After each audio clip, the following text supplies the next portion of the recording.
Hey guys, so I just finished my run and I accomplished all the goals for today. I ran 3 miles without stopping.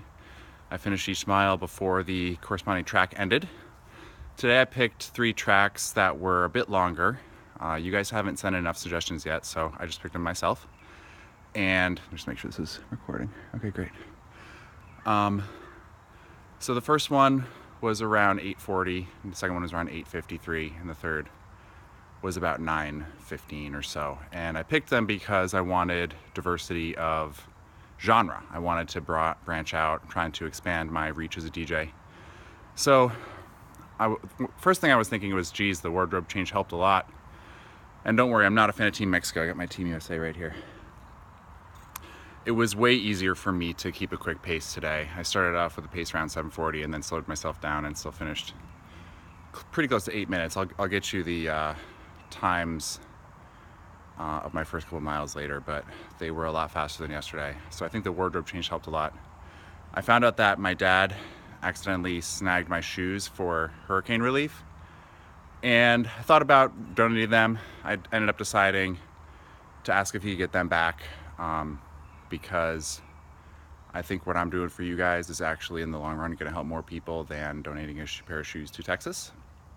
So please let me know how you feel about that, and about being reactionary, about giving relief to a community that tends to believe that the government should not have a sensible budget. Let me know how you feel about that. I don't want to be bitter, but I do think that there is something there for us to explore. Is this a teachable moment? Should Houston be rebuilt, or should those people move to somewhere that's less disaster prone? Let me know what you think about that. But I wanted to expand my genre a little bit. I have been branching out as a DJ. I mix in more rock and indie electro instead of just going with the melodic techno, depending on the circumstance, of course. And so what I was thinking about is, like, most DJs will tell you, like, if you're having a little trouble getting the crowd to dance, play something that they will recognize and they will respond to that. So that is a technique that I have kind of been very much a stick in the mud against that in the past.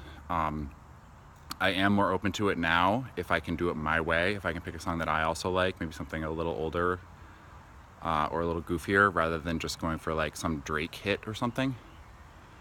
Something that's uber poppy and bubblegummy.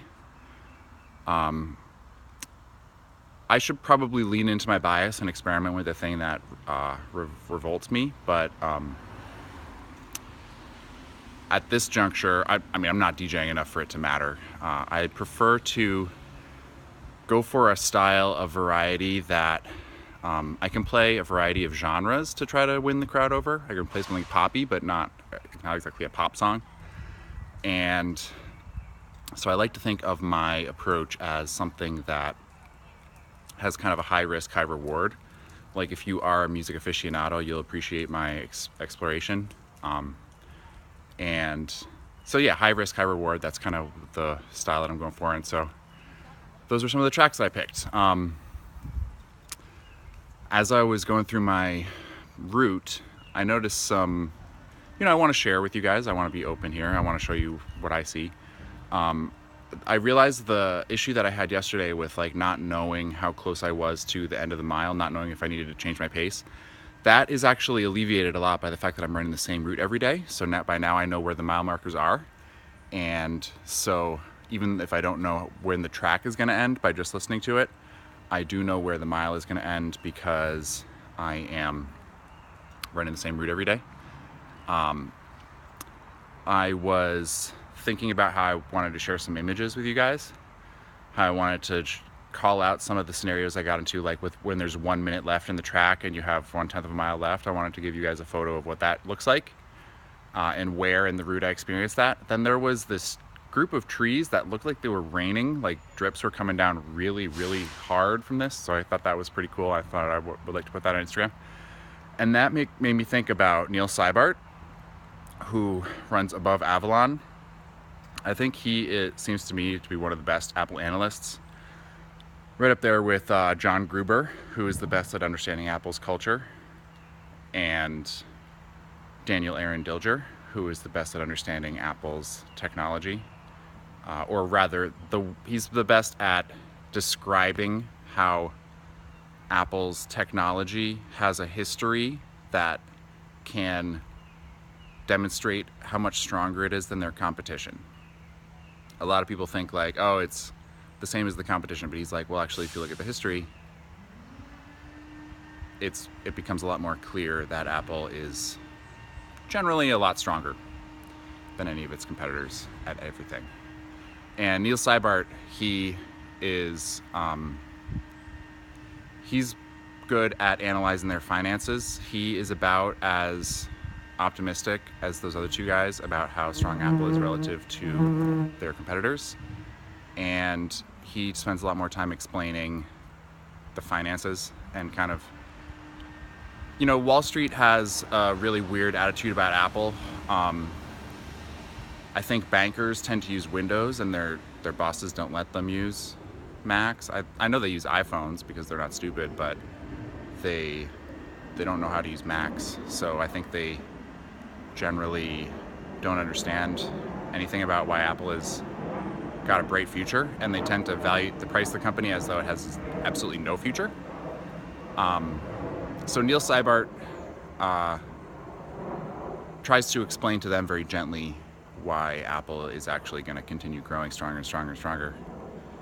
And he thinks that Apple is going to come out with a pair of glasses.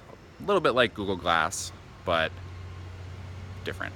So I think that he's right, because Apple glasses would be a really good companion to HomePod, which obviously is an interface that does voice and audio but no video. So I think being able to talk to your HomePod and then being able to see the results of your query on your glasses it makes a lot of sense to me. So I was thinking about how I wanted to take a little photo of both my watch and my phone, and if I had some glasses, I could do that. So that's what was occurring to me. Anyway, then I was thinking about running the same route every day, but listening to different music every day. It's kind of like how being on some familiar ground allows you to branch out into something that's a bit less familiar. Like if you're going to a club that you don't know, but you're with your friends, then you can kind of have enough angles, you can have enough avenues. I don't know if you guys know the term orthogonal. If you have one vector that lets you go in one direction and another vector that lets you go in another dimension. I think about that stuff a lot, about creating a basis of orthogonal tools so that you can efficiently get into a lot of different spaces. And so I guess like one thing is having the DJ music, like you can have different genres that allow you to go in different directions. And you can also have different songs within the same genre that have different emotions. So those are not orthogonal because they have two sort of that's kind of more like having two vectors that have the same dimensions covered. Anyway, you guys know what I'm talking about. So I was thinking about how you can be on familiar ground but listening to unfamiliar music, and that's kind of like a way to mix high risk with high reward. But the way to get the highest reward is by taking the highest risk. Okay, so yeah, what I meant was that's a way to mix low risk with high risk, and get some medium rewards. But if the way to get the biggest rewards is to mix high risk with high risk. So if I'm going on an unfamiliar route and I'm listening to unfamiliar music, then I will be learning the most. But I also might get lost. I also might miss my goal of finishing the mile before the track finishes. So there's a risk there as well. And so by subconsciously learning more of this data, and I'll give you an example of what I mean. So today I used songs that were longer than what I needed to finish the mile. And so when I was running faster, I was like, okay, should I run fast and get like, whatever, my heart rate up? Or should I, speaking of high risk, I got some creating noise here. What's up, guys? So, should I slow down and use more of the length of the song so that, you know, I am like, is there a reason to do that? And what I eventually realized is, like, if I do slow down, then my body will subconsciously be associating this pace and this feeling of working out with the length of that song. And so the length of the song, in this case, it was kind of like a trancey thing. So the song doesn't necessarily translate to like low energy.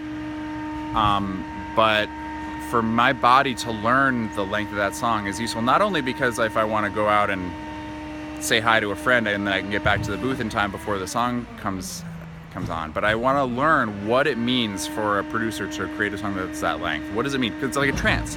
They want you to get into a trance for a little bit longer before the mood changes. So I want my body to subconsciously be learning that stuff. So I think it is going to be, there is at least one good reason to slow down and go at the pace that will allow me to finish right with the song. So please keep sending some, or start sending some suggestions. Come on, guys. And I'll let you know what I learned for tomorrow. All right, that's #MilePaceTracks.